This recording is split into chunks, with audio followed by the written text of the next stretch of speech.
So I do an eye drawing every year, and I've been doing that since I finished high school. And each year that eye drawing changes quite a bit. And I've always found that it's like this benchmark for technical progress, and I've really enjoyed using it as a way to gauge how my techniques are changing and how hopefully I'm improving over the years. But I think if I'm honest with myself, it's a lot more than that. It's also paying homage to what got me into drawing in the first place, and that was a moment in high school when I was doing my final art exam, and I decided to just draw a wall of eyes, and I spent a really, really long time drawing a lot of eyes. And when I presented it to the adjudicators, and then we had like a little show and showed it to all the parents and people, all of our finished artworks, some people wanted to buy those, and that's when the penny dropped for me that I might be able to do this as a living. And I think more so than benchmarking my technique and seeing where I'm at technically, these drawings are paying homage to the moment that made me feel like I could do this. And they're these incredibly powerful moments that punctuate and help me often through quite difficult times. And this drawing particularly did that for me. Oh, this video is sponsored by Squarespace, but I'll tell you more about them later. The imagery of the eye is really important to me, but another thing that I've been drawing a lot are sunbirds or hummingbirds, depending on where you are in the world. I think that's how it works, I'm not sure. But the sunbird has made an appearance in my work quite a bit, and it's almost not something that I have consciously chosen. It's just a motif that has really just felt like it completes a lot of the compositions, and it just worked really well, and I couldn't find something that I felt fitted better than the sunbird. I've been trying to do an eye drawing that had sunbirds in it for years and years, and I could never think of how I could incorporate the two. I always wanted to try and have a picture of a sunbird like dipping into the pupil and have them proportionately sized, so just one massive like sunbird in relation to an eye. And the composition just always felt short, it never really hit home. And for some reason the idea of having sunbirds sitting on the eyelashes just never came to me until this year. I think that completely unlocked the composition for me. And it also touched on a theme and a whole feeling which is extremely important to me. And I think maybe one of the best ways to describe it is to try and describe a dream I used to have when I was a really small kid. I used to really struggle to fall asleep because I was afraid of everything. And I'd lie awake often at night really just hoping that sleep would come, but literally just being in fear. So often when I was falling asleep, there was this dream that would come. And it's a little bit hard to explain because it's kind of an abstract concept. It's more of a feeling, but I'll try my best.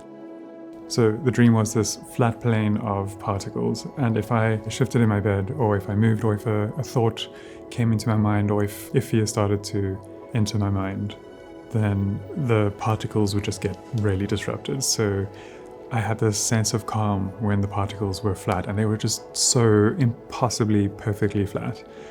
And then any movement, any slight vibration would send the particles flying up almost appropriately to those movements, but they would also cascade and like fall on themselves and create more ripples and vibrations through. So I'd often try and like stay as calm as possible, and then feel slightly uncomfortable, and then vibrations would start somewhere and the particles would start to be disturbed.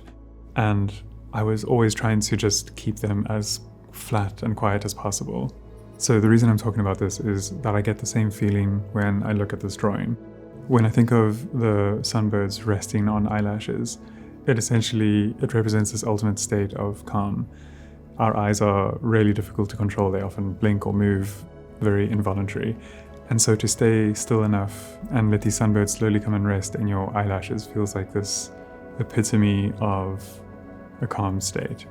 And that's also where I found myself while doing this drawing as well. The last couple of months have been really, really difficult for me, and I've been going through quite a lot of change and discomfort.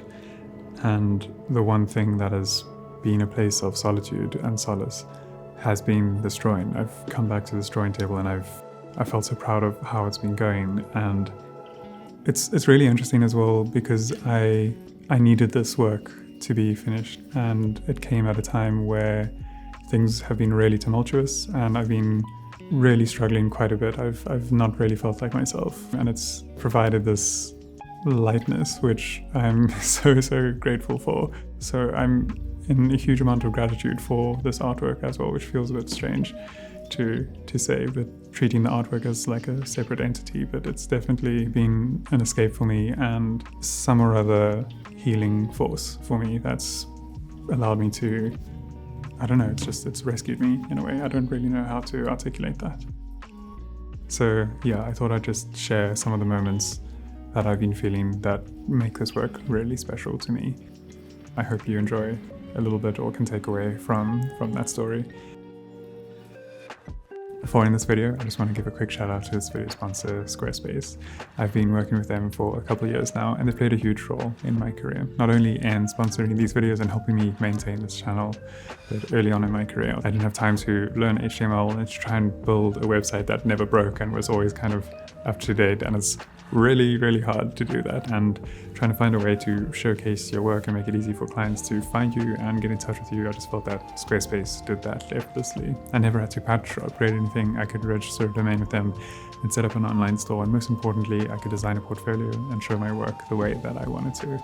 Also, every time I got stuck, their amazing support team helped me out instantly. So if you're looking at building a website, give Squarespace a try, and if you decide that you love them, use the soft code and get 10% off your first purchase. It's often really difficult for me to speak to my work and to try and like explain what something means.